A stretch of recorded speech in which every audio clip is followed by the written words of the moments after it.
பயமுறுத்தி பார்க்குறாங்க. தினந்தோறும் பயமுறுத்தா, தினந்தோறும் பேப்பர்ல சொல்லு, விஜயகாந்த் அப்படி சொல்லு இப்படி சொல்லு, விஜயகாந்தை கேவலப்படுத்து, விஜயகாந்த் அசிங்கப்படுத்தணும். உடனே தினந்தோறும் பேட்டி பேப்பர்ல யாரையாவது விட்டு திட்டுங்க. ஏன் கிடையாது, போலீஸுக்கு பாருங்க நேற்று வரைக்கும் பேனர் வைக்க கூடாது இருக்காங்க. இதுதான் முக்கியமா?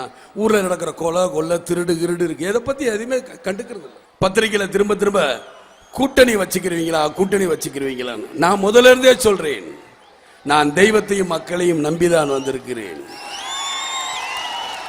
இந்த நாட்டில் என்னென்ன பண்ணக்கூடாதோ அதெல்லாம் இவங்க பண்றாங்க. இந்த நாட்டில் கலவரத்தை கொண்டு வரணும்னா ஜாதி பிரச்சனை கொண்டு வருவாங்க. ஏதாவது விலைவாசி ஏறிச்சுன்னா உடனே இடஒதுக்கீடு பிரச்சனையை கொண்டு வருவாங்க. ஏதாவது ஒரு பிரச்சனை உடனே மத பிரச்சனை கொண்டு. இதை தவிர இவங்களுக்கு வேற எதுவும் தெரியாது. அவரு முகம் தொங்கி போச்சு, சினிமாவில் போய் நடிச்ச முடியல, அதுக்காக அரசியலுக்கு வந்தார். இப்பவும் சொல்ல 10 படத்தில் நடிக்க முடியும், சும்மா படம் நடிக்க முடியாதுன்னு மட்டும் நினைச்சிட்டு நீங்க அலையாதீங்க. இந்த வரேன் உங்களை சந்திக்கிறேன் பார்க்க. ஆனா இவங்க உட்கார்ந்த இடத்துல இருந்தே கூட்டணி. நாங்கள் தான் தொழிற்சாலை கொண்டு வந்தோம், ரொம்ப சந்தோஷம். எந்த தொழிற்சாலை கொண்டு? குண்டாய் கார் கம்பெனி கொண்டு வந்தா சந்தோஷம், ஃபோர்டு கார் கம்பெனி கொண்டு வந்ததுல சந்தோஷம். எல்லா கார் கம்பெனியும் என்ன லஞ்சம் வாங்கியிருக்கான்னு கேளுங்க, என்ன பங்கு வாங்கியிருக்கான்னு கேளுங்க, அப்பதான் தெரியும். டிவியில் என்ன காட்ட பயம், ஏன் காட்டுறீங்க? காட்டாதீங்க, காட்டாத. அது செய்ய முடியாது. என்ன விஜயகாந்த் செஞ்சிருவேன்னா நான் உங்களை மாதிரி எம்ஜிஆர் மருத்துவமனையில் இருக்கும்போது ஒரு தடவை என்கிட்ட ஆட்சியை கொடுங்க, எம்ஜிஆர் வந்து நான் திருப்பி கொடுத்துருவேன் கேட்க மாட்டேன். தைரியமாக தேர்தலை சந்திப்போம், மக்கள் முடிவு பண்ணி உட்கார வைக்கட்டும், அப்ப நான் இதை பண்றேனா இல்லையான்னு பாருங்க. எல்லா பத்திரிக்கையும் போட்டு போடலுங்களே, சில நேரத்தில் சில நியூஸுகளை குறைச்சிக்குங்க. என்னையா காசு காசு காசு பணம். இந்த விஜயகாந்த் வாழ்ந்தான், இருந்தான், வாழ்ந்து கொண்டே இருப்பான். இந்த மக்களுக்காக தான் இருக்கணும் தான் நான் நினைக்கிறேன். அன்பார்ந்த தாய்மார்களே, அன்பு சகோதர சகோதரிகளே, என் உயிரிலும் மேலான அன்பு தமிழ் நெஞ்சங்களே, உங்கள் அனைவருக்கும் என் நன்றி கலந்த வணக்கத்தை தெரிவித்துக் கொள்கிறேன். மகளிர் அணி பேரணி நடத்துறது இந்த திருச்சி மாநகரத்தில் உள்ள மலைக்கோட்டையில் நடத்துறேன்னு நினைக்கும் பொழுது மிக மிக சந்தோஷமா இருந்தது. எனக்கு என்ன இதுல ஒரு சந்தோஷம் அப்படின்னா, மாவட்ட மகளிர் அணிகளாக இருக்கட்டும், மாவட்ட மகளிர் அணி செயலாளர் இருக்கட்டும், கழக செயலாளராக இருக்கட்டும், அந்த கிளைக்கழக நிர்வாகிகளாக இருக்கட்டும், யாராக இருந்தாலும் உங்களுக்கெல்லாம் முதல்ல உங்களை எப்படி வாழ்த்துறது, இந்த கையை உங்க காலை நினைச்சு முதல்ல உங்களை எல்லாம் நான் கும்பிட்டுக்கிறேன். இதை நான் ஏன் சொல்றேன் அப்படின்னா, ஒரு சாதாரண கட்சி இந்த கட்சி விஜயகாந்த் கட்சின்னு தினந்தோறும் வார வாரம் திட்டமிட்டுக்கிட்டே இருக்காங்க. நான் அதை பத்தி எல்லாம் கவலைப்படலை. இது சாதாரண கட்சி இல்லடா. இங்க பாருங்கடா, எத்தனை தாய்மார்கள் வந்திருக்காங்க, எத்தனை சகோதர சகோதரிகள் வந்திருக்காங்க அப்படிங்கிறத திரும்பி பாருங்க. உங்களாலேயே ஒரு பேரணி நடத்த முடியாது. இங்க பாருங்க, இங்க இருக்கிற கூட்டம் என்ன காசுக்கு வந்த கூட்டமா? நீங்க ஊழல் பண்ணி எல்லாத்தையும் அடிச்சு வச்சு உங்களால காசு கொடுத்து கூட கூட்டிட்டு வராத முடியாத கூட்டம் தான் இந்த உணர்வுள்ள தாய்மார்கள் கூட்டம். அந்த ரோட்ல இருக்க ஸ்ட்ரீட் லைட் எல்லாம் போடாம அதுல கூட அவங்க வராங்க சிரித்த முகத்தோடு. அந்த தாய்மார்களும் என் அன்பு சகோதர சகோதரர்கள் சிரிச்சுக்கிட்டு, அண்ணே வணக்கண்ணே, வணக்கம் வணக்கம். இதுக்கு மேல நான் என்னையா குடுப்பட பண்ணிருக்கணும்? என் உடல் பொருள் ஆவி எல்லாமே இந்த மக்களுக்கு, இந்த தாய்மார்களுக்கு, இவங்களுக்காகத்தான் செலவு பண்ணி, என்னுடைய இளைஞர் பெருமக்களுக்காகத்தான். இதுக்கு மேல என்னையா வேணும்? நம்ம வாழ்ந்தோம், பிறந்தோம், வாழ்ந்தோம், இருந்தோம். இது இந்த மாதிரி அன்பு ஜனங்கள்கிட்ட, என் மக்கள்கிட்ட கிடைக்காத அன்பு வரை யாருகிட்டயா எனக்கு கிடைக்க போகுது? நீங்க கோடி கோடி அள்ளி கொடுத்தா கூட கிடைக்காத இந்த மாதிரி அன்பு எங்க கிடைக்கும்? என்னைக்கும் என்னுடைய தொண்டர்களை நான் என்னைக்கு விட்டு கொடுக்க மாட்டேன். மாவட்ட செயலாளராக இருக்கட்டும், ஒன்றிய செயலாளராக இருக்கட்டும், பேரூர் ஆட்சியா இருக்கட்டும், ஊராட்சியா இருக்கட்டும், கிளைக்கழகம், நகரம்ங்கிற யாரா இருந்தாலும் சரி, ஒரே ஒரு வார்த்தை தான் சொன்னேன். குறைஞ்ச நேரம் உங்களை கஷ்டப்படுத்துறேன்னு எனக்கு வேதனையா இருக்கு. திருச்சியில மகளிர் அணி வைக்கலாம்னு கேட்டேன். வைங்க தலைவர், நாங்கள் அதுக்கு பொறுப்புன்னு சொன்னாங்களே, அந்த மாவட்ட செயலாளர்களுக்கும் என்னுடைய தொண்டர்களுக்கும் கோடான கோடி நன்றியை சொல்லுகிறேன். இந்த நேரத்தில் அவங்களெல்லாம் நான் புகழணும், எனக்கு ஆதங்கம் இருக்கு. என்னையா இந்த 14 கட்சி எனக்கு தேவையில்லை. இந்த தொண்டர்கள் ஒருத்தர் தான் இந்த நாட்டை நான் பிடிச்சு காட்டணும் இல்லையான்னு பார். இது ஆணவ பேச்சுன்னு எல்லாரும் பேச, ஆணவ பேச்சு இல்ல, தன்னம்பிக்கை. என் தாய்மார்களும் என் இளைஞர் சகோதரர் இருக்கும் போது அந்த தன்னம்பிக்கையில இந்த விஜயகாந்த் பேசுறேன். என்னால் முடியும், சாதிக்க முடியும். உங்களை போல நான் கை நீட்டணுங்கிற அவசியம் எனக்கு கிடையாது. வருமான வரித்துறை கணக்கு கொண்டு வந்தீங்க, அப்பவும் இந்த விஜயகாந்த் அடிபணியல. அதுக்கப்புறம் கொண்டு வந்தாங்க நில உச்சவரம்புன்னு, நீ இருந்தா எடுத்துக்க, ஆக்கிரமிப்பு நான் இருந்தா எடுத்து, எனக்கு அதை பத்தி கவலை இல்லை. ஆனால் இந்த விஜயகாந்தை எதை வச்சு பயமுறுத்தினாலும் பயமுறுத்துங்க, ஆனா விஜயகாந்த் எதை வேணாலும் நீங்க விலை கொடுத்து வாங்குங்க, ஆனால் என்கிட்ட இருக்க தைரியத்தை மாத்திரம் உங்களால் விலை கொடுத்து வாங்கவே முடியாது. பயமுறுத்தி பாக்குறாங்க, தினந்தோறும் பயமுறுத்த, தினந்தோறும் பேப்பர்ல சொல்லு விஜயகாந்த் அப்படி சொல்லு இப்படி சொல்லு, விஜயகாந்தை கேவலப்படுத்து, விஜயகாந்த் அசிங்கப்படுத்தணும், உடனே தினந்தோறும் பேட்டி பேப்பர்ல யாரையாவது விட்டு திட்டுங்க. இன்னைக்கு இருக்கிற இதுல எனக்கு எத்தனை மனுக்கள் வருது. அப்ப வறுமை எங்க இருக்கு? வறுமை தலைவிரிச்சு ஆடுதையா, வறுமை தலைவிரிச்சு ஆடுது. இவங்க அன்னைக்கு சொன்ன, இன்னைக்கு சொல்றேன், இந்த இருக்க தாய்மார்கள், என்னுடைய பெண்கள், என்னுடைய சகோதர சகோதரிகள், இவங்க எதுக்கு ஆசைப்படுவாங்க? ஒரு குண்டு முத்து தங்க நகையாவது இருக்கணுமே ஆசைப்படுவாங்க. ஆனா வாங்க முடியுமா, பார்க்க முடியுமா? ஆனா இன்னைக்கு எந்த அளவுக்கு விலைவாசி ஏறி போயிருக்குங்கிற பேசுவாங்களா? பேச மாட்டாங்க. இவங்களுக்கு தேவை கூட்டணி ஆட்சி. என்னைய சொல்றாங்களே உள்ளாட்சி தேர்தலில் இவர் இறங்கிருச்சு, முன்ன மாதிரி இல்லைன்னு. நான் இப்பவும் அதே சவால் தான் விடுறேன்.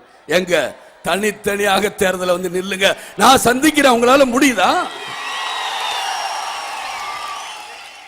50 கட்சி, 50 வருஷ கட்சி, 40 வருஷ கட்சிங்கிறீங்க, ஒரு கட்சி கூட்டணி 14 கட்சிங்கிறீங்க, ஒருத்தங்க 7 கட்சிங்கிறீங்க. வா தனித்தனியா. நான் இன்னைக்கும் மனம் தளரல. என்னை எப்படி வேணாலும் கசக்கி புழிஞ்சாலும் நான் எதற்கும் அசர மாட்டேன். என் தொண்டர்களுக்கு மட்டும்தான் மரியாதை கொடுப்பேன், என் தாய்மார்களுக்கு மட்டும்தான் மரியாதை கொடுப்பேன், யாருக்கு மரியாதை கொடுப்பேன். என்ன பிஜு பிஜு படா பிடிச்சு போலீஸ் ஸ்டேஷன்ல போடுவீங்க, என்ன பண்ணுறீங்க? ஜெயிலில் போடுவீங்களா இல்ல கொல்லுவீங்களா? கொண்டு போங்க, என்ன பண்ணிடுவீங்க நீங்க? இவங்க ஆட்சியாளர்கள், இவங்களுக்கு ஒரு சட்டம், மற்றவங்களுக்கு ஒரு சட்டம். இவங்களை நம்பி நீங்களும் இத்தனை வருஷம் ஓட்டு போட்டு என்ன சுகத்தை கண்டீங்க? வறுமையை தவிர வேற என்னத்தை பார்த்தீங்க? என் தாய்மார்கள் பால் கொடுக்க பிள்ளை இன்னைக்கு சவள பிள்ளை அழுகுதா? சவள பிள்ளையா இருக்கு. எவ்வளவு சவள பிள்ளைகள் இந்த நேரத்தில் நீங்க 2 ரூபா பால் விலையை கூட்டினீங்கன்னா எங்க போவாங்க? பெண் பிள்ளைய பார்த்தா நம்ம எங்கடா வருமானத்துக்கு எங்க போறது? வருமானம் கிடையாதுன்னு பயப்படுறாங்க. அதனாலதான் தேசிய முற்போக்கு திராவிட கழகத்தை நான் இன்னைக்கு இருந்து சொல்ல, நடிக்கிற காலத்துல இருந்து சொன்னேன், என்னுடைய ரசிகர்களாக உங்கள் தொண்டர்களுக்கு சொன்னேன், வரதட்சணை வாங்காதீங்க, வேண்டாம் அந்த கொடுமை. ஏன் அன்னையில இருந்து இன்னைக்கு வரைக்கும் சொல்லியிருக்கேன். அதுக்காகத்தான் இந்த அரசாங்கம் இதுவரைக்கும் இவங்களுக்கு எந்தவித அங்கீகாரம் கொடுக்கறதுல. கேட்டா 33% இடஒதுக்கீடு பேசுவாங்க. இடத்தை யாருமே ஒதுக்கவே மாட்டாங்க. உள்ளாட்சியில் நாங்க ஒதுக்கி இருக்கோம்னு பேசுவாங்க. உள்ளாட்சியில் ஒதுக்கி இருந்தா உங்க கட்சிக்காரங்களோட மனைவி தான் நிறுத்தங்களை தவிர, இதோ இங்க எத்தனையோ தாய்மார்களை இவங்களை உங்களால் நிறுத்த முடியுமா? சொல்லுங்க பாப்போம். நிறுத்த மாட்டாங்க. இவங்க போடுறதெல்லாம் பகல் வேஷம். அதே மாதிரி நல்லா யோசிச்சு பாருங்க.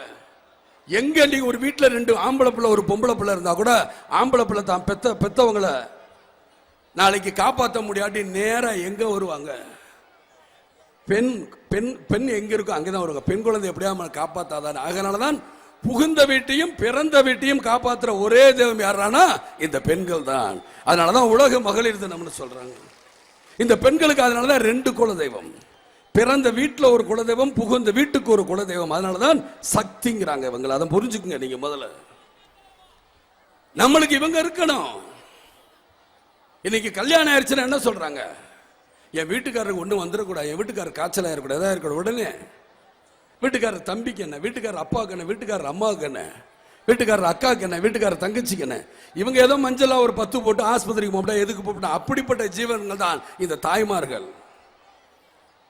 ஆனால் தாய்மார்களுக்கு இந்த அரசாங்கம் என்ன பண்ணுது? எதுவுமே செய்யலைங்கிறதா நான் அடிச்சு சொல்றேன். இந்த தாய்மார்கிட்ட இருக்கிறவருக்கு பல NSK அவர்கள் சொன்னபடி இவங்களுக்கு புன்னகை மட்டும்தான் இருக்கு, பொன்னகை தான் போட முடியல. அந்த அளவுக்கு இந்த அரசியல்வாதிகளை ஏமாத்திக்கிட்டு இருக்காங்க. உண்மையா இல்லையா? நீங்களே சொல்லுங்க. ஏன்னா நான் பார்த்தது பூரா இன்னைக்கு வந்து புன்னகை தான்.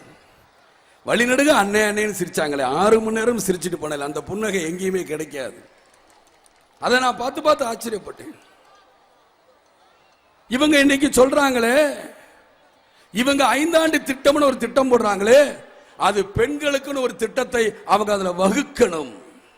பெண்கள் சிறப்பு திட்டம்னு அவங்க வகுத்தாதான் அதுல நிச்சயமாக பெண்களுக்கு உண்டானதா நம்ம நிறைவேற்ற முடியும். எப்படி 5 ஆண்டு திட்டத்தில் ஒவ்வொரு இலாக்காக்கும் ஒவ்வொரு துறைக்கும் ஒதுக்குறாங்களோ அதே மாதிரி பெண்களுக்குன்னு ஒரு திட்டத்தை 5 ஆண்டு திட்டத்தை சிறப்பு திட்டத்தை இவங்க ஒதுக்கி ஆகணும். பெண்கள் என்ன பண்றாங்க? எதுலையும் கிடையாது. மிஞ்சி மிஞ்சி சொல்லுவாங்க பெண்களுக்கு என்ன பாதுகாப்பு இருக்கு, நீங்களே யோசிச்சு பாருங்க. பெண்கள் தனியா வீட்டுல இருந்தா கொள்ளை அடிச்சிட்டான், கொலை பண்ணிட்டான், இதுதான் பேப்பர் வருது. அப்ப பெண்களுக்கு உரிய பாதுகாப்பு இல்லை. சரி, பெண்கள் தனியா போலீஸ் ஸ்டேஷன் போனா என்ன ஆகுறாங்க?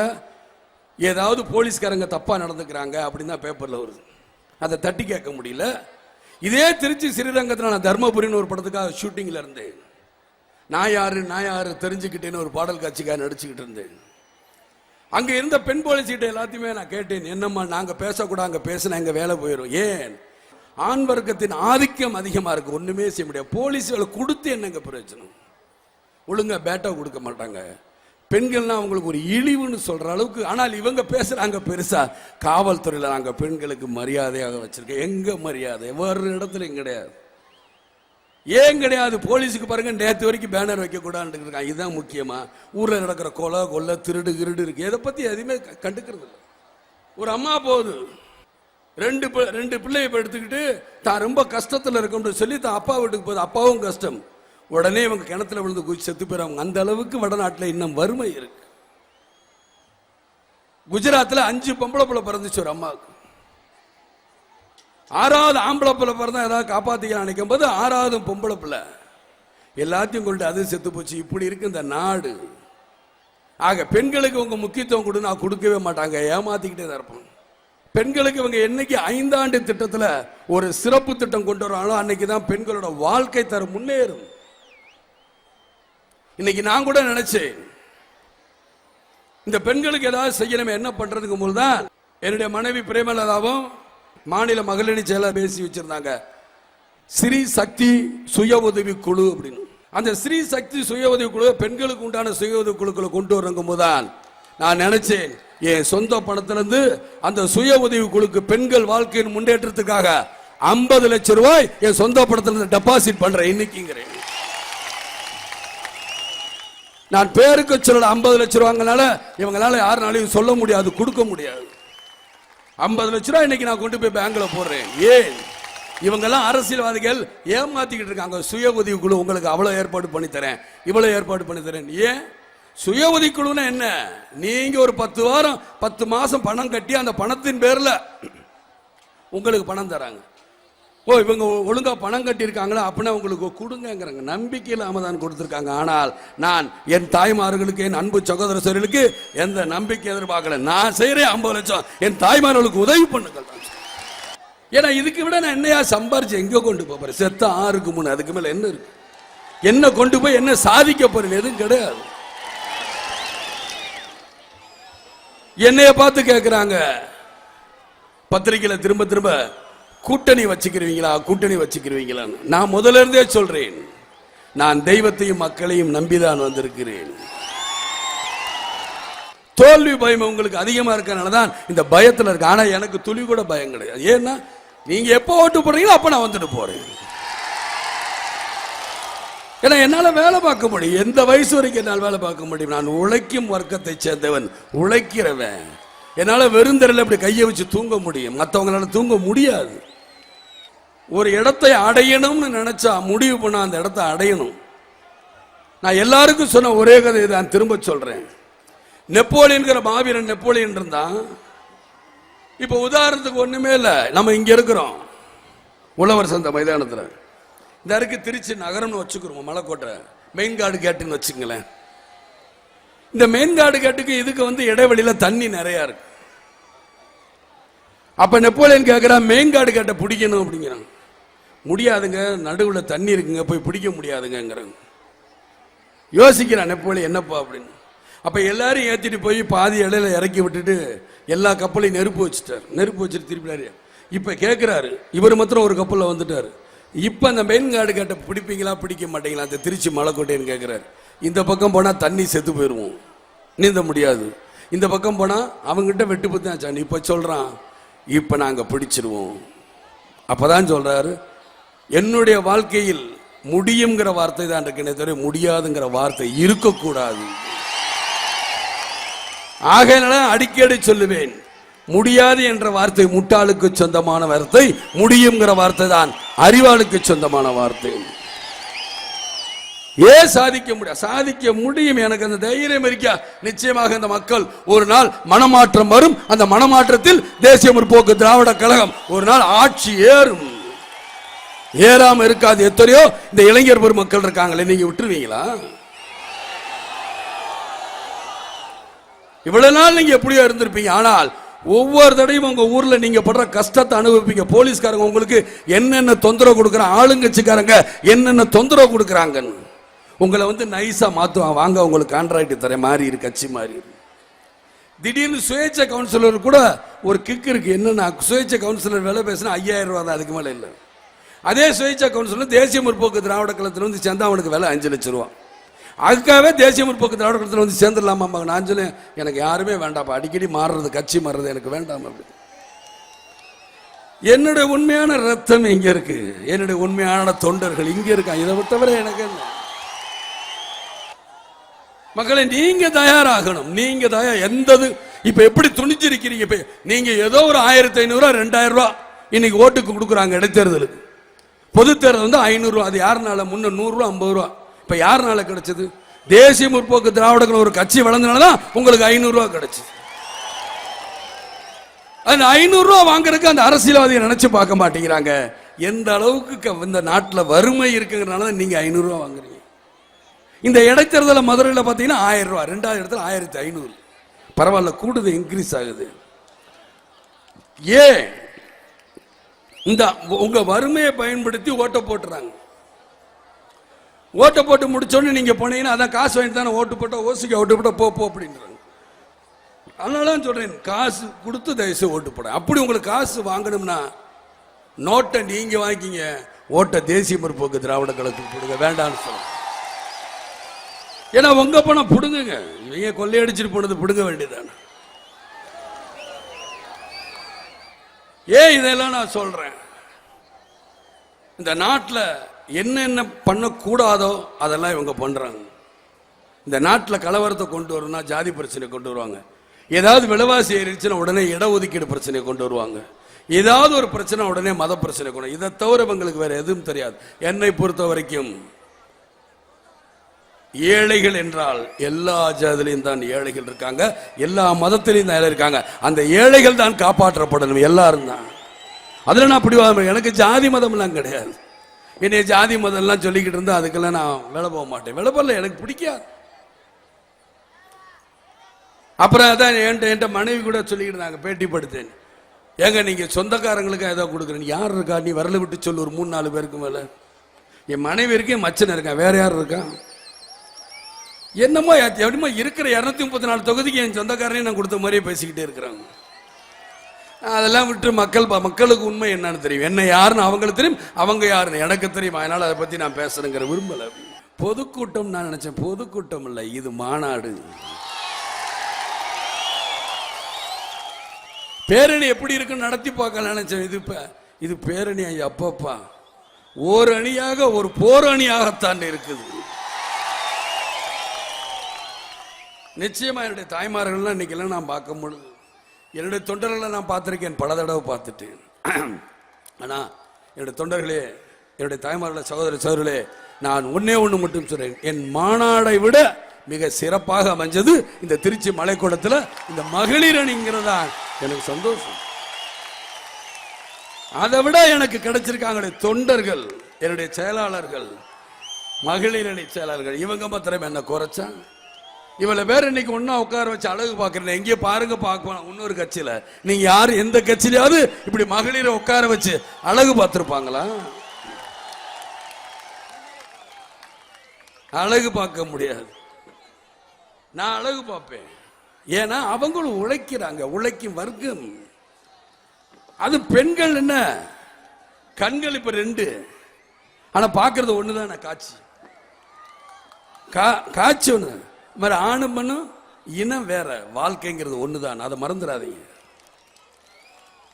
கண்கள் ரெண்டு, காட்சி ஒண்ணு, ஆணும் பெண்ணுங்கிற இனம் வேற வேற, ஆனா வாழ்க்கைங்கிறது ஒண்ணு. அந்த வாழ்க்கையை நம்ம நண்பர்களாகத்தான் எடுத்துக்கொண்டு அவங்க கிட்ட இருந்தீங்க, நிச்சயமா வாழ்க்கை நல்லா இருக்கு. நானே என் மனைவி இருக்கேன், நான் அடிக்கடி இதை சொல்லணுங்கிற அவசியம் இல்லை. பாதி வேலையை என் மனைவி தான் எடுத்துக்கிறேன். எனக்கு முக்கியமான ஷூட்டிங் அரசாங்கம் முடியும் போது என்னாச்சு, நீ 7ஆம் தேதி போன, 7ஆம் தேதி வந்து திருச்சியில் உட்காந்து என்ன வேலை பார்க்கணுமோ அதெல்லாம் பார்க்குதியே. அப்புறம் கேட்பாங்க, என்னங்க உங்க மனைவி போறாங்க? ஏன் ஒரு வயக்காடு நம்ம ஒழுகுறோம், கூட மனைவி வராம வேற யார் வருவான்? சொந்த வீட்டு வேலை பார்த்தாலும் மனைவி தான் வரும், வேற ஆளா கூட்டு வருவாங்க. அதே மாதிரி தான் இதையே தான் பிள்ளை குட்டி எல்லாரும் வருது இல்லையா, தான் சொந்த வயக்காடை உழுது பண்படுத்தணும்னா. ஆனா அவங்க பேசிக்கிறவாங்க. இந்த கேள்வியும் கேட்டு, ஏன் சார் ஒரு ஆணுக்கு பின்னாடி ஒரு ஆணின் வெற்றிக்கு பின்னாடி ஒரு பெண் இருக்கிறாள், இதை பத்தி என்னன்னு கேட்பாங்க. ஆனா சம்சாரத்தை மொத்தம் கூட்டிட்டு வரக்கூடாதும்பாங்க. அதுக்கப்புறம் 33% பத்தி என்ன நினைக்கிறீங்க? சம்சாரத்தை மாத்திரம் கூட்டிட்டு வராதீங்க. அது என்னையா கணக்கு? 33%ங்கிறீங்க, அப்புறம் எது என்ன கணக்கு? எனக்கு புரியல. ஆனா எனக்கு அதுல ஒரு சந்தோஷம். இப்ப கூட ஒருத்தர் சொல்லியிருக்காரு, எதுக்கு எடுத்தாலும் விஜயகாந்த், யாரோ ஒருத்தர் கவிஞர் சொன்னாராம், இந்த மாதிரி கூட்டிட்டு வர்றாரு. நான் என் மனைவி தானே கூட்டிட்டு வரேன், அதுல எனக்கு என்ன சந்தோஷம்? எனக்கு ஒன்றும் தப்பு இல்லையே. என் மனைவி நான் எங்கெல்லாம் கூட்டிட்டு போறேன், அதுக்கு தானே நான் தாலி கட்டியிருக்கேன். கோயிலுக்கு கூட்டிட்டு போவேன், கடைக்கு கூட்டிட்டு போவேன், சினிமாவை கூட்டிட்டு போவேன், இப்படியான நிரந்தரமான இடத்துக்கு கூட்டிட்டு வருவேன். இந்த என் மக்களுக்கு நல்லது கொடு. இன்னைக்கு கேஸ் அடுப்பு சொல்றீங்க, என்ன திட்டத்தை நீங்க சொல்றீங்க? கேஸ் அடுப்பு, ஒரு கேஸ் நாங்க கொடுப்போம், 20 நாள் தான் அந்த சிலிண்டர் கொடுப்போம். 20 நாள் கழிச்சு நீங்க சொல்லணும் அடுத்த சிலிண்டருக்குங்கிறீங்க. ஐயா, திடீர்னு எனக்கு 10 ஒரு சிலிண்டர் வாங்கின ஒரு 5ஆவது நாள் 7ஆவது நாள் ஒரு 10 பேர் சமையலுக்கு வந்துட்டா நாங்க சமையல் பண்ணித்தான் ஆகணும். பணக்காரங்க அது எப்படியா வாங்கிட்டு போறாங்க, கமர்ஷியல். அதாவது நான் சொல்றது நடுத்தர குடும்பமும் ஏழை குடும்பமும் எங்க போகும்? எதுலையுமே ஒரு முறையே கிடையாது. சிமெண்ட்டை பார்த்தீங்கன்னா திடீர்னு வரைபடம் கொடுங்கம்பாங்க, அப்புறம் வேணாம்பாங்க. 1000 அடிக்கு வரைபடம் வேணும்பாங்க. ஏதோ ஒண்ணு, எதுவுமே இது வரைக்கும் ஒழுங்காக நடக்கல. சொன்னா எதுவுமே பேச மாட்டாங்க, தப்பா சொல்றாரு இந்த விஜயகாந்த். நான் உண்மையை சொல்றேன். ஆனால் நீங்க தயவுசெய்து பத்திரிகை படிச்சு பாருங்க. நான் கேட்ட எந்த கேள்விக்காவது இதுவரைக்கும் பதில் வந்திருக்கான்? இதுவரைக்கும் பதிலே வந்ததில்லை.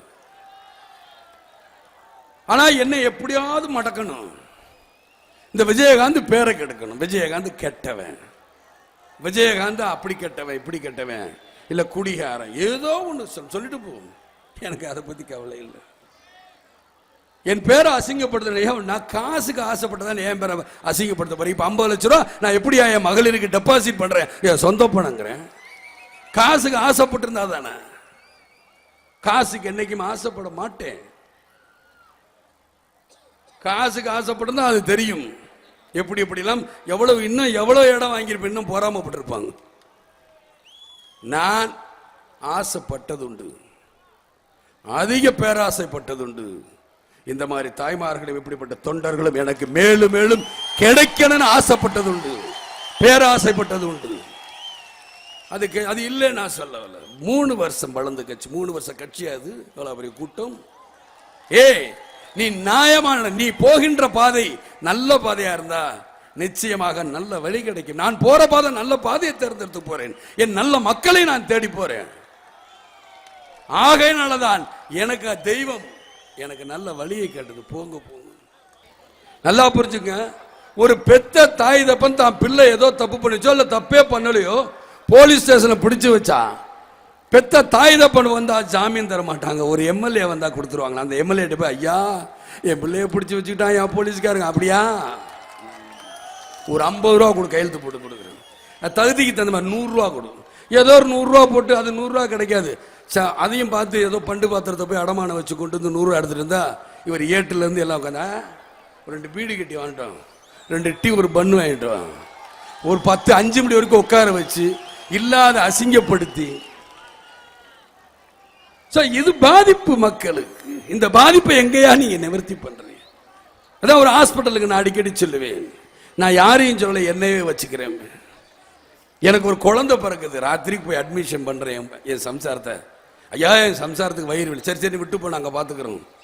காலையில 5 மணிக்கு போன் வருது, உங்களுக்கு குழந்தை பிறந்துருச்சான். வேகமா ஓடியாரு, ஐயா எனக்கு குழந்தை பிறந்துருச்சா. என்ன குழந்தை? ஒரு 100 ரூபா கொடு சொல்றேன். அட பாவிங்களா, நான் பெத்த பிள்ளைக்கு நான் 100 ரூபா கொடுத்து கேட்க வேண்டிய ஒரு சூழ்நிலை இந்த காலத்துல இந்த ஆட்சியாளர்கள் பண்ணி வச்சிருக்காங்க. அப்படி ஆஸ்பத்திரி இருக்கு. இதை சொன்னா விஜயகாந்த் தப்பானவன். விஜயகாந்துக்கு என்னது, அவரு முகம் தொங்கி போச்சு, சினிமாவில் போய் நடிச்ச முடியல, அதுக்காக அரசியலுக்கு வந்தார். இப்பவும் சொல்ல 10 படத்தில் நடிக்க முடியும், சும்மா படம் நடிக்க முடியாதுன்னு மட்டும் நினைச்சிட்டு நீங்க அலையாதீங்க. நேரம் இல்லைங்கிற காரணம். இப்ப கூட தான் ஒரு படம் அண்ணாதுரைன்னு பூஜை போடணும். ஐயோ அந்த அரசியல் கட்சி தலைவர் பேரெல்லாம் வைக்கக்கூடாதுன்னு கவுன்சிலே வந்துச்சு. நான் விட்டுருங்க, சண்டையெல்லாம் வேணாம், வேற பேர் வைங்க. படத்திற்கு பஞ்சமில்லை. இவங்களா நினைச்ச எனக்கு தான் முடியல, எனக்கு பொது பிரச்சனை, மக்கள் பிரச்சனை. இந்த வரேன் உங்களை சந்திக்கிறேன் பார்க்க. ஆனா இவங்க உட்கார்ந்த இடத்துல இருந்து கூட்டணி. நாங்கள் தான் தொழிற்சாலை கொண்டு வந்தோம், ரொம்ப சந்தோஷம். எந்த தொழிற்சாலை கொண்டு? குண்டாய் கார் கம்பெனி கொண்டு வரல, சந்தோஷம். போர்டு கார் கம்பெனி கொண்டு வந்ததுல சந்தோஷம். எல்லா கார் கம்பெனியும் என்ன லஞ்சம் வாங்கியிருக்கான்னு கேளுங்க, என்ன பங்கு வாங்கியிருக்கான்னு கேளுங்க, அப்பதான் தெரியும். டிவியில் என்ன காட்ட பயம். ஏன் காட்டுறீங்க? காட்டாதீங்க, காட்டாத. பேப்பரில் போடாதீங்கன்னா இருந்தாலும் பல பத்திரிகைகள் என்னை போட்டுக்கிட்டு தான் இருக்கிறாங்க. எல்லா பத்திரிகையும் போட்டு போடுறதுங்களே. சில நேரத்தில் சில நியூஸுகளை குறைச்சிக்குங்க. அப்புறம் ஒரு கட்சியா 2 கட்சியா எதிர்ப்பு. கிட்டத்தட்ட 14 கட்சிக்கு விரோதி. 14 பேரை நீ குத்துனானா நான் இங்க தான் தாங்குவேன். சொல்லு, ஒரு இடத்துலயா 2 இடத்துலயா குத்துறாங்க, மாறி மாறி கம்மு கம்மு கம்முன்னு குத்துற வரைக்கும் குத்துறா, தாங்குற வரைக்கும் தாங்க. ஏன்னா இது உழைச்ச உடம்பு, தாங்க, குத்து, என்ன வேணுமாலும் குத்து, எனக்கு ஒன்றும் பயம் இல்லை. அடிக்கிறே அடி, பயம் கிடையாது. இல்லாட்டி எனக்கு இப்படி லட்சக்கணக்கான தொண்டர்கள் கிடைப்பாங்களா? கல்லூரிக்கே முதல்வர் ஆக முடியாது, தமிழ்நாட்டுக்கு எப்படி முதல்வர் ஆகணும்?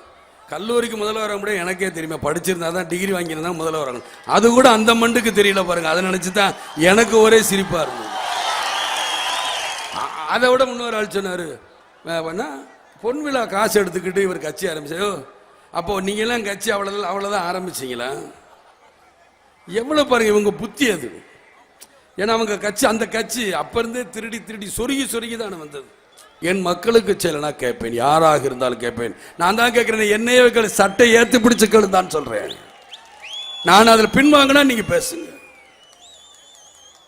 என்கிட்ட ஆட்சியை ஒருத்தோட ஒப்படைச்சு பாருங்க நான் சொன்னேன். ஒருத்தர் கெஞ்சுறாரு, நான் உங்ககிட்ட தான் மக்கள்கிட்ட தான் கெஞ்ச முடியும், இந்த மைக்கு கிட்ட இந்த போஸ்ட் கிட்ட கெஞ்ச முடியும். எனக்கு ஓட்டு போடுங்க, நான் கேட்க முடியும்.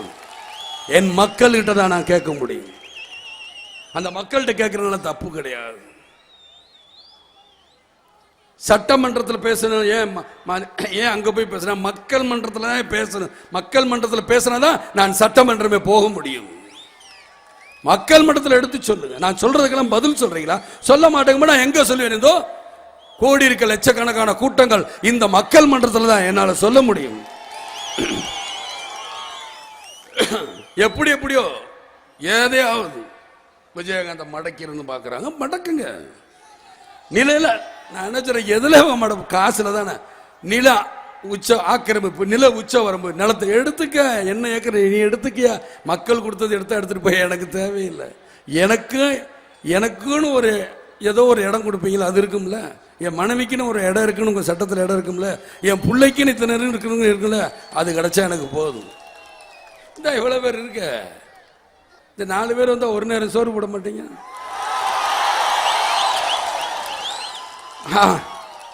அதுலயே நம்மளுக்கு போதும், முடிஞ்சிடும். இத்தனை பேர் வீட்டுக்கு நான் போயிட்டு வரக்குள்ள முடிச்சிடும். என்னையா காசு காசு காசு பணம் படப்புவாங்கயா நீங்களும் உங்க காசு என்னையா கோடியா சேர்த்து வச்சு எங்கயா கொண்டு போறீங்க? செத்தா கூட அருணாக்குடி அத்து விட்டுட்டு தான் உள்ளத்தி கொண்டு போய் போதைக்கிறான். காசு கிடையாது, ஒண்ணும் கிடையாது. உங்களை மாதிரி நான் காசுக்கு ஆசைப்பட்டு லஞ்சம் வாங்கணும், பெரிய ஓனர்களை பார்க்கணும், பெரிய அதிபர்களை இப்பயே பார்க்கணும் பயம். எனக்கு அந்த பயம் இல்லை. மக்கள்கிட்ட நேரடியாக போய் சொல்லுவேன், என்கிட்ட காசு இல்லை. அவன் கோடியா செலவு பண்ணுவான். நீங்க ஓட்டு போடுறீங்களா ஓட்டு போடலையா சொல்லுங்க. என்கிட்ட காசு கிடையாது. இப்படிதான் வரப்போறேன். பாராளுமன்ற பத்திரிகையாளர் நண்பர்கள்லாம் கேட்கிறாங்க, ஏன் சார் உங்களுக்கு காசு வேணுமே? என்னுடைய பொருளாளர்களை என் தொண்டர்கள் தானே, என்னுடைய தாய்மார்கள் சகோதரர்கள் இவங்க தான். வேற யாரும் என்னுடைய பொருளாளர் கிடையாது. இவங்களை நம்பிதான் நான் வரேன். நம்புறேன், என் மக்களை நம்புறேன். இந்த விஜயகாந்த் வாழ்ந்தான், இருந்தான், வாழ்ந்து கொண்டே இருப்பான். இந்த மக்களுக்காக தான் இருக்கணும் தான் நான் நினைக்கிறேன். ஏன்னா எனக்கு அது கிடைச்சா போதும். இனிமே நான் பார்க்காத புகழா பார்த்துட்டேன். 150 படம் நடிச்சு முடிச்சுட்டேன். உடனே என்ன 150 படம் நடிச்ச விஜயகாந்த் முதலமைச்சர் ஆசைப்படுறாருன்னா ஒருத்தங்க 1000 படத்தில் நடிச்சாங்க அவங்க என்னென்ன? நான் அப்படி பேசலையே, நான் வாழ்ந்துட்டேங்கிறதா சொல்ல வர. 150 படம் நடிச்சிட்டேன், பாட்டு பாடிட்டேன், வசனம் பேசிட்டேன்.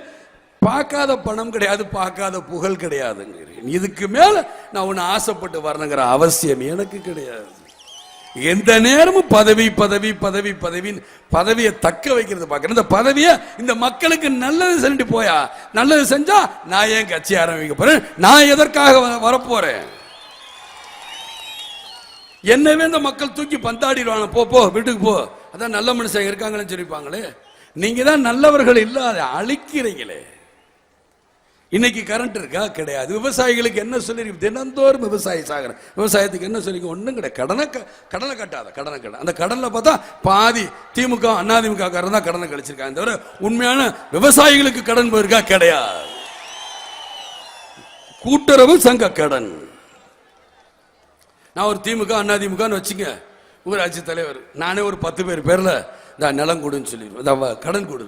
இவங்க 10 பேர்ல கடனை வாங்கி இவங்க ஒரு டிராக்டர் வாங்கிக்கிறது, 4 கிரஷர் ஏதோ ஒன்று வாங்கி போட்டு இதை கடனை கட்டிடுவோம். இல்லாட்டி கடனை கட்டாமல் இருப்பாங்க, அவங்கள காணணும். இந்த நேரம் பார்த்து அரசாங்கம் சொல்லிச்சு நாங்கள் கூட்டுறவு சங்க கடன்லாம் ரத்து பண்ணுறோம். இவங்களுக்கு நிம்மதியாக போச்சு. ஆக தினந்தோறும் செத்துக்கிட்டு இருக்காங்க உண்மையான விவசாயிகள். இந்த விவசாயத்திற்கு ஏதாவது முடிவு பண்ணுறாங்களா? கிடையாது. கோதுமைக்கு மாத்திரம் நீங்க 1000 ரூபா வாங்கி தரீங்க, நெல்லுக்கு 1000 ரூபா கொடுனா ஐயோ 1000 ரூபா கொடு. விவசாயியும் வாழணும், அதை நம்பி வாங்குற என் மக்களும் வாழணும். அதுதான் அரசாங்கம், நீ ஆட்சியாளருக்கு அர்த்தம். அதுதான் அர்த்தம். அது செய்ய முடியாது. என்ன விஜயகாந்த் செஞ்சிருவேனா? நான் உங்களை மாதிரி எம்ஜிஆர் மருத்துவமனையில் இருக்கும்போது ஒரு தடவை ஆட்சியை கொடுங்க, எம்ஜிஆர் வந்து நான் திருப்பி கொடுத்துருவேன் கேட்க மாட்டேன். தைரியமாக தேர்தலை சந்திப்போம், மக்கள் முடிவு பண்ணி உட்கார வைக்கட்டும், அப்ப நான் இதை பண்றலாம் இல்லையான்னு பாருங்க. நான் அப்படிலாம் பேசணும்னு நினைக்க வரல. என்னுடையது என்ன? என் மக்களுக்கு நல்லது. என் தாய்மார்கள் எவ்வளவு கஷ்டப்படுறாங்க. தினந்தோறும் இன்னைக்கு வந்து கேஸ் அடுப்பு கொடுக்குறீங்கிற சந்தோஷம். ஆனா தினந்தோறும் அவங்க எதை எடுக்க போறாங்க? தினந்தோறும் அந்த சுள்ளி கிடைச்சா போதும், அடுப்பு எரிச்சலாமா, வச்சிடலாமா, வீட்டு வேலைக்கு போகலாமா, அது போகலாமான்னு. கிராமப்புற வேலைங்கிறாங்க, 80 ரூபா சம்பளம், 100 நாளைக்கு வேலை. 100 நாளைக்கு அந்த அதிகாரிகளே 50 நாளைக்கு வேலை பார்த்தது மாதிரி இவங்களே எழுதி கையெழுத்து போட்டுக்கிறாங்க. அப்புறம் எங்கேயா என் மக்கள் வாழ்வாங்க? என் மக்கள் நான் வறுமையை தானே பார்ப்பாங்க. ஆக சிந்திங்க மக்களை. இந்த கட்சிகளுக்கு திரும்ப திரும்ப நீங்க ஓட்டு போடணுமா? இல்ல திரும்ப திரும்ப இவங்களே தான் இல்ல இந்த ஆட்சியில் உட்காரணுமா? சட்டம் போட்டிருக்கா தமிழ்நாட்டை தான் இவங்க தான் ஆளணும், இவங்க தான் இந்த தமிழ்நாட்டின் பரம்பரையாளர்கள். ஏதாவது சட்டம் ஏற்றி இருக்கா சொல்லுங்க. தாய்மார்கள் போகணும், டிரைவர்கள் கண்ணாபின்னான் வண்டி ஓட்டிடுறாங்க, முந்திக்கிட்டு போகாதீங்க, வேகமா போகாதீங்க, ரோடை இறக்கி போகும்போது ஜாக்கிரதையா போங்க. சத்தியமா சொல்றேன், எனக்கு தூக்கம் வராது. நீங்க எல்லாரும் நிம்மதியா போயிட்டீங்கன்னு அப்புறம் தான் எனக்கு தூக்கம் வரும். என்னுடைய மாவட்ட செயலாளர்களுக்கும் நிர்வாகிகளுக்கும் கிளைக்களத்துக்கும் அதுதான் சொல்லியிருக்கேன். நீங்க முழிச்சுக்கிட்டு இருந்து போகணும், மெதுவா போகணும். ஓட்டிட்டு போய் எப்பவும் தனியா போகாதீங்க, 5 வண்டி 10 வண்டியா போங்க, போய் உங்களை காப்பாத்திக்கிறது தான் என்னுடைய தாழ்மையான கருத்து.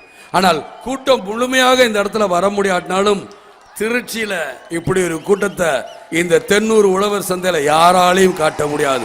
அது தேசிய முற்போக்கு திராவிட கழகத்து மகளிராலும் எனது அருமை தொண்டர்களாலும் தான் காட்ட முடியுங்கிறத மீண்டும் மீண்டும் நிரூபிச்சுட்டு, அதே மாதிரி இங்க உள்ள தொண்டர் படைக்கும் நான் மனமார்ந்த நன்றியை சொல்லிக்கிறேன். மிக சீரு சிறப்பாக வேலை பார்த்தாங்க. பத்திரிகை நண்பர்களும் சரி, அவங்களுக்கும் நானும் சண்டை போட ரொம்ப உரிமை இருக்கு. அவங்க என்கிட்ட சண்டை போடலாம், நான் அவங்ககிட்ட சண்டை போடலாம். ஏனென்றால் இன்னைக்கு நேற்று தொடர்பு இல்லை, கிட்டத்தட்ட 30 வருஷமாக சினிமா உலகத்திலிருந்தே பார்த்துக்கிட்டு இருக்கிறேன். ஆக அவர்களுக்கும் சரி, சின்ன திரையில் இருக்கும் அந்த மீடியாக்களுக்கும் சரி, அவங்களுக்கும் என் மனமார்ந்த நன்றியை தெரிவித்துக் கொண்டு